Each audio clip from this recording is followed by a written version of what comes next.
The highway stretched ahead like a black ribbon unfurling into nothingness. Rain hammered against my windshield with such fury that even the wipers on full speed could barely keep up. Each sweep revealed only more darkness, more rain, more endless asphalt disappearing into the storm. I shouldn't have been driving. Not at 2 in the morning.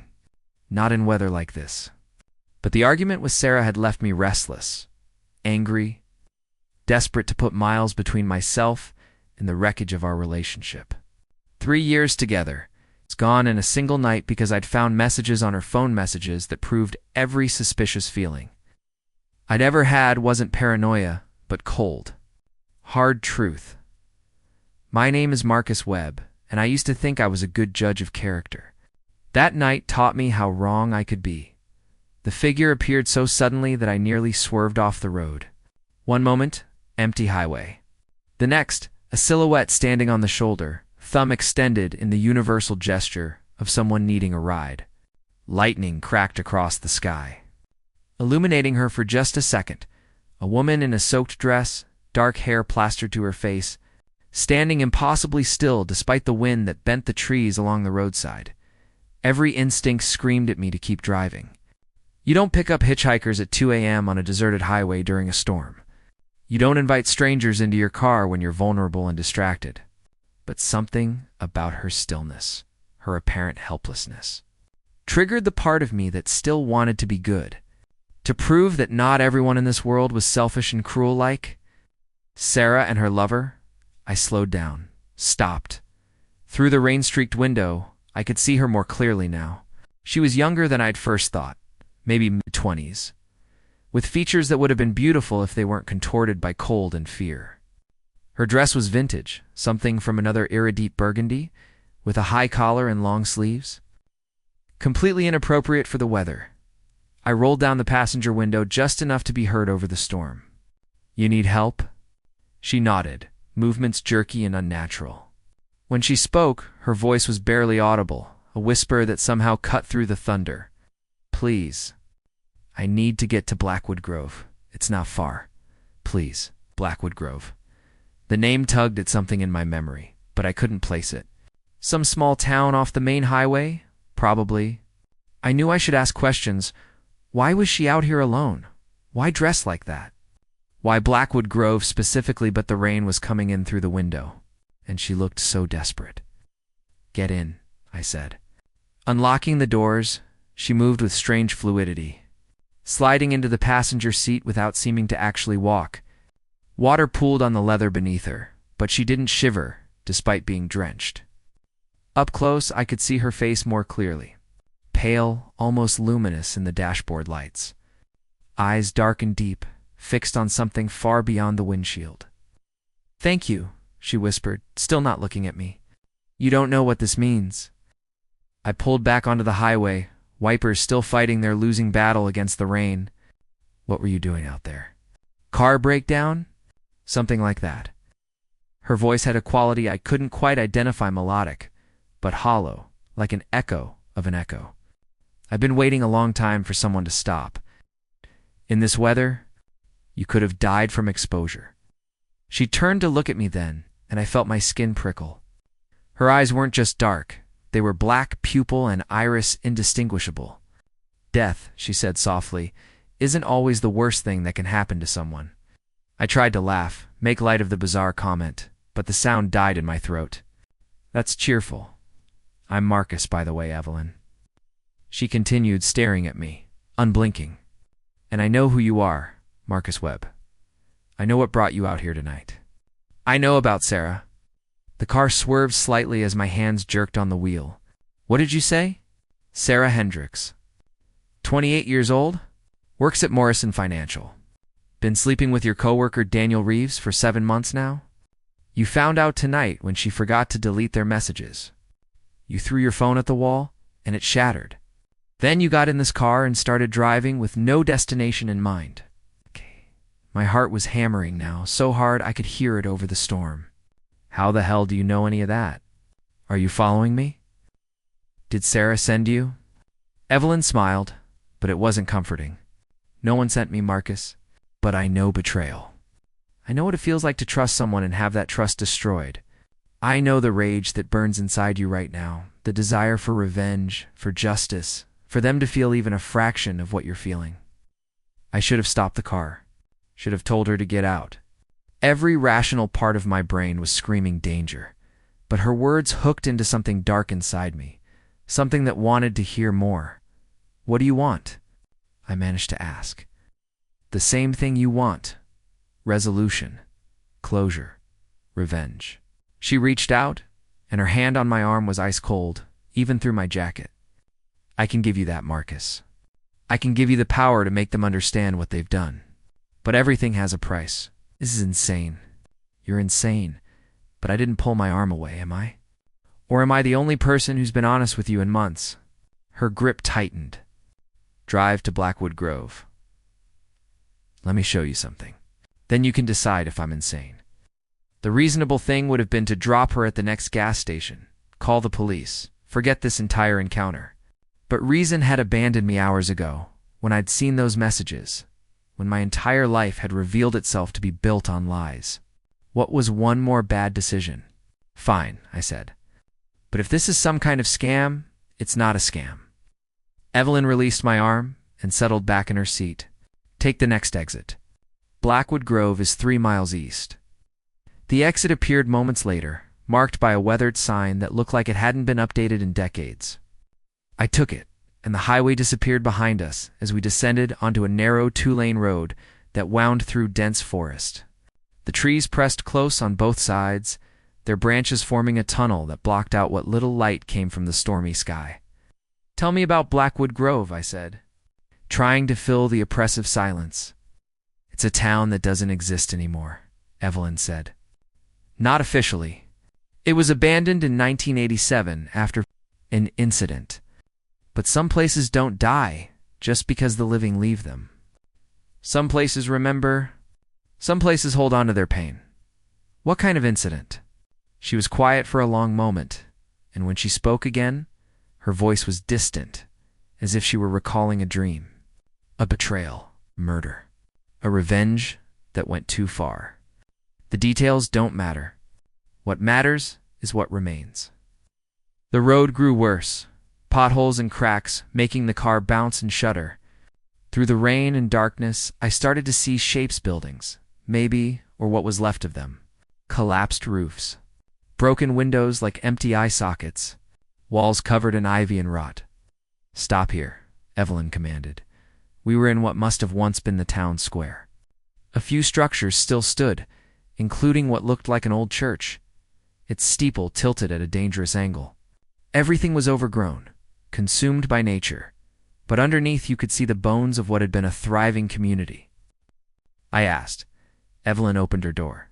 "Come, I'll show you." Against every instinct of self-preservation, I followed her. The rain had lessened to a drizzle, but the air was thick with moisture and the smell of decay. Evelyn moved through the ruins like she knew every step, leading me toward the church. The door hung on one hinge and it creaked open at her touch. Inside was darkness so complete that I had to use my phone's flashlight to see. The beam revealed pews thick with dust, a pulpit covered in moss, and walls marked with water damage and graffiti. But Evelyn walked straight to the altar without any light to guide her. "Do you believe in justice, Marcus?" she asked, her back to me. "I don't know anymore. That's honest." She turned, and in my flashlight beam her face looked different, older, sadder. "Believed in justice once. I believed in love, in promises, in the goodness of people. And I was betrayed. Just like you? What happened to you?" "His name was Thomas. We were to be married. I loved him more than life itself." Her voice cracked, the first real emotion I'd heard from her. "But he didn't love me. He loved my father's money. And when my father refused to give his blessing, Thomas killed me. Made it look like an accident. And then he married my sister and took everything." I felt cold spreading through my chest. "Evelyn, when did this happen?" "October 15th, 1987. 13 years ago tonight." She smiled that terrible smile again. "I've been waiting, Marcus. Waiting for someone like you. Someone who understands betrayal. Someone who wants what I wanted. And what's that? To make them pay." The temperature in the church dropped suddenly, my breath misting in front of my face. The walls began to pulse. Or maybe it was my vision, I couldn't tell. Evelyn raised her hands, and the flashlight beam caught something on the floor around her feet, symbols carved into the stone, filled with something dark that might have been dried blood. "I can give you power, Marcus," she said. "The power to show Sarah and Daniel exactly what betrayal feels like. The power to make them experience your pain tenfold. All you have to do is accept my gift." "What gift?" My voice was shaking now. "My revenge. My rage. My purpose." She stepped closer, and I could see now that she wasn't quite solid. I could see through her to the pulpit behind.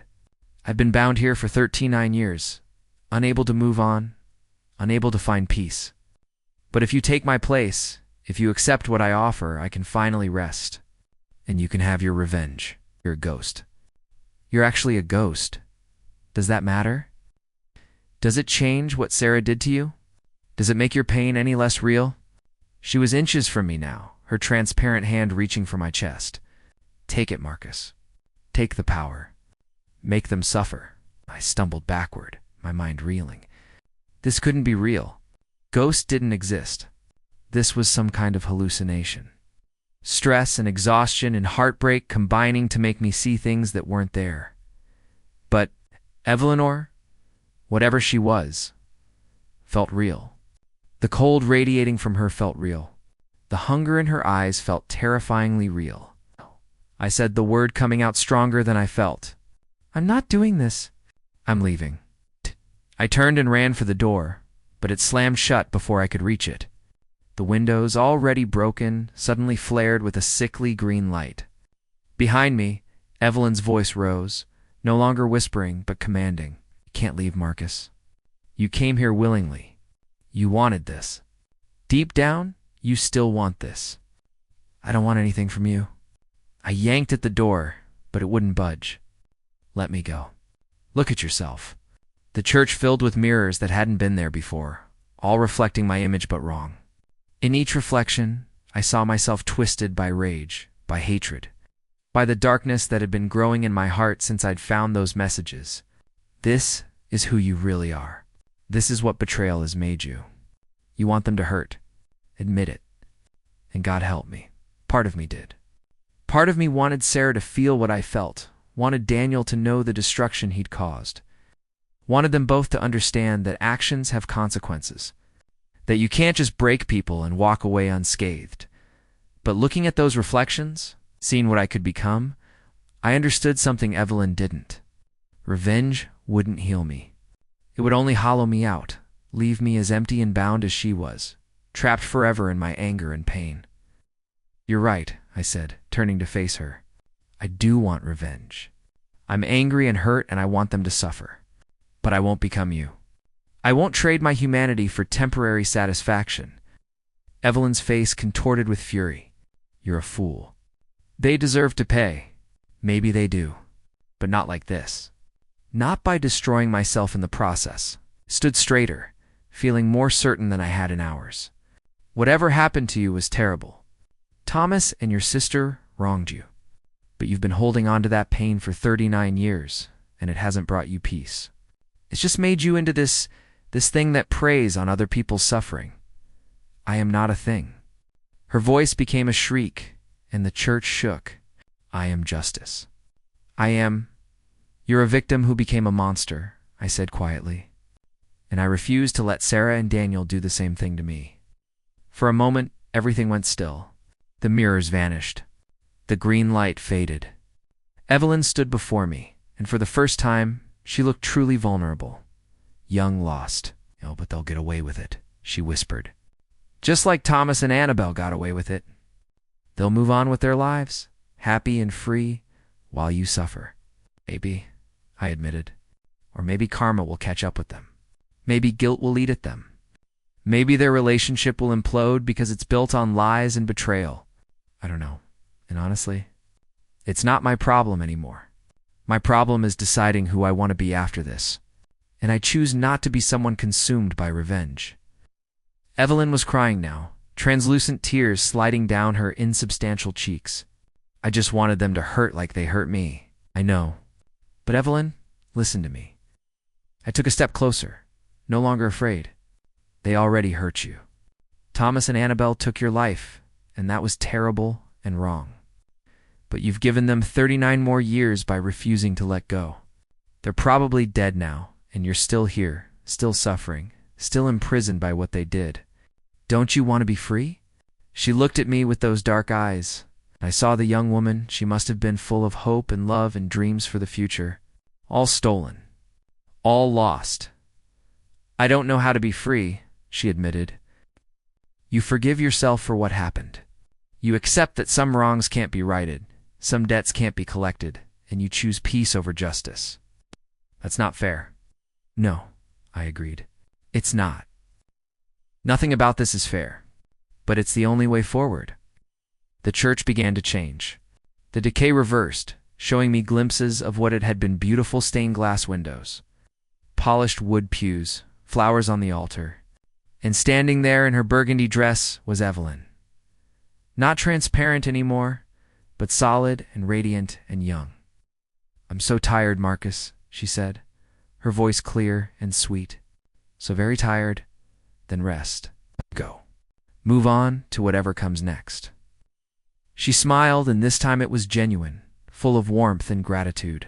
Thank you for stopping, for listening, for seeing me as more than just a monster. Thank you for showing me what I could become if I let this consume me. Evelyn began to glow, soft golden light replacing the green that had filled the church.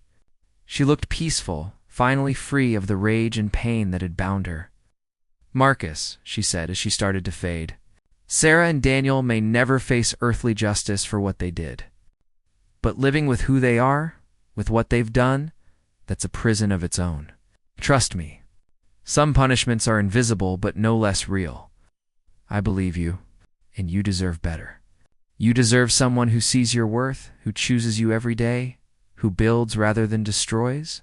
Don't let this make you bitter. Don't let it steal your ability to trust and love again. I'll try. She was almost gone now, just a suggestion of light and warmth. There's a woman. In Blackwood Grove, before it was abandoned, a teacher. Her name was Catherine. Oh, my friend.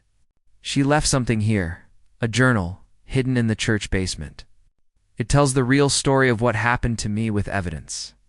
If you find it, if you give it to the Historical Society, my truth will finally be known. It won't change the past, but maybe it will matter. Maybe I'll matter. I'll find it, I promised. I'll make sure your story is told. Then I can rest. Goodbye, Marcus Webb. May you find peace too. The light flared bright and she was gone. The church was just a church again, ruined, abandoned, empty. But the oppressive feeling of rage and despair that had filled it was gone too. In its place was just stillness. Peace. I found the basement entrance behind the altar, hidden under 40 years of debris. It took me an hour of moving broken wood and fallen stones, but I found the journal exactly where Evelyn said it would be, wrapped in oilcloth. Remarkably preserved despite the decades. Catherine's handwriting was precise and clear. She documented everything: Thomas's suspicious behavior before Evelyn's death, the inconsistencies in the official story, the sudden marriage to Annabelle, the fortune that changed hands. She'd even managed to get a letter from Thomas to Annabelle, discussing their plans. It was all there. Proof that Evelyn had been murdered. Proof that she'd been telling the truth. I drove out of Blackwood Grove as dawn broke, the storm having passed entirely. The journal sat on my passenger seat where Evelyn had been. I called the State Historical Society as soon as I got cell service, and 3 days later, a team of historians and investigators descended on the site. The story made national news. Murder in Blackwood Grove, a 39-year-old mystery solved. Thomas had died in 1995, Annabelle in 2003. But their reputations were destroyed posthumously. The money Thomas had acquired through his crimes went to distant relatives of Evelyn's family. A memorial was erected in Blackwood Grove, and plans were made to restore the church as a historical site. Evelyn's story was told. She mattered. As for Sarah and Daniel, I never confronted them. Never gave them the satisfaction of seeing how much they'd hurt me. I just moved on, filed for the dissolution of our shared lease, blocked both their numbers, and started the painful process of rebuilding my life. It wasn't easy. There were days I wanted to scream, to rage, to make them pay. But every time that darkness threatened to consume me, I remembered Evelyn standing in that church, bound by her own hatred. Unable to rest, I remembered the choice I'd made. 6 months later, I heard through mutual friends that Sarah and Daniel's relationship had imploded spectacularly. Turns out, people who cheat with you will cheat on you. They'd destroyed each other with the same selfishness and deceit they'd shown me. Evelyn had been right. Some punishments are invisible, but no less real. I didn't take pleasure in their misery. I just noted it and moved on with my day. Because I'd found something better than revenge. I'd found freedom. A year after that night in Blackwood Grove, I met someone. Her name was Rachel, and she was a historian who'd worked on the Evelyn case. We bonded over coffee and stories about the past, about how some mysteries solve themselves when you're patient enough to let them. I told her about picking up a stranger on a rainy night, though I left out the supernatural elements. Some truths are too strange for daylight, but I think Evelyn would have approved of Rachel. She was kind, honest, and she chose me every day, just like Evelyn said I deserved. On the anniversary of that night, Rachel and I drove to Blackwood Grove. The church had been partially restored, and Evelyn's memorial stood in front. A beautiful stone marker with her name, her dates, and the inscription, "Finally at peace." I laid flowers there. White roses like the ones Catherine's journal said Evelyn loved. "Thank you," I whispered.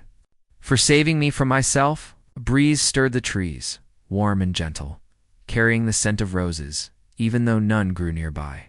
And just for a moment, I could have sworn I heard a young woman's laughter. Light and free, finally unburdened by rage and pain. Some hauntings are meant to teach us. Some ghosts appear not to terrify us, but to show us who we could become if we let our worst moments define us. I'd picked up a stranger at night, and she'd given me the greatest gift imaginable, the wisdom to choose forgiveness over revenge, peace over justice, freedom over the hollow satisfaction of making others suffer. Sarah and Daniel had taken 3 years of my life, but because of Evelyn, they didn't take my future too. That night taught me that revenge is a prison we build for ourselves, with bars made of anger and walls made of hurt, and the only way to escape is to simply walk away, choose something better, choose to heal. I never saw Evelyn again, but sometimes, late at night, when I'm driving alone, I think about her. I hope she found whatever comes after. I hope she's with people who love her, in a place where betrayal and murder and injustice don't exist, and I hope she knows that by trying to drag me down into darkness. She actually pushed me toward the light. Some strangers change your life by hurting you. Others change your life by showing you how not to be hurt. Evelyn did both, and for that, wherever she is, I'll always be grateful.